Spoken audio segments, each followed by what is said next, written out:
Meet the Mavic Air, DJI's latest consumer drone. It fits neatly between the Chinese company's last two drones. On the one side, there's the $1,000 Mavic Pro. On the other, the tiny Spark, which costs just $400 but can't shoot 4K video. At $800, the Mavic Air is supposed to be the best of both worlds. It shoots 4K video just like the Mavic Pro, but it's much smaller. When folded, it's only slightly bigger than the Spark.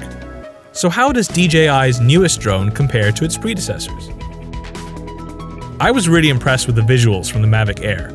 It looked almost as good as its bigger and more expensive sibling. We haven't applied any effects to the visuals you see here, and we use the same settings for both the Mavic Air and the Mavic Pro.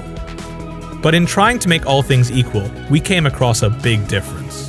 The Mavic Pro sends video from the drone's camera back to you via DJI's OcuSync technology. But the company says the Mavic Air uses Wi-Fi, and it just isn't as good. I tried to take the same video on the Mavic Pro and the Mavic Air, a simple flight towards this hillside.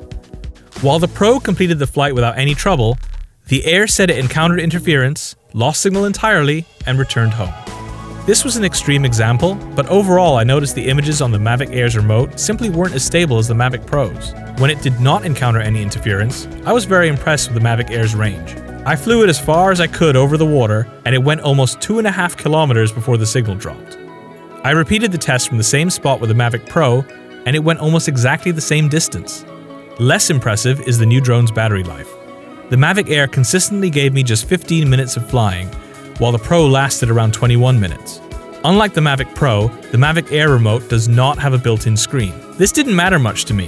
When I fly my own Mavic Pro, I rarely look at that built-in screen. Instead, I spend most of my time looking at the smartphone display. But I did like the Mavic Air's removable thumbsticks. Taking them out makes it much easier to store the remote when traveling. So what did I think of the Mavic Air overall? It's not quite as capable as the Mavic Pro, but it's pretty close. And given the gap in price, that's really impressive. Battery life and interference are the only factors that made a big difference for me, but the latter depends entirely on the environment around you. In almost every other way, the Mavic Air exceeded expectations. It's small, light, and takes great photos and video.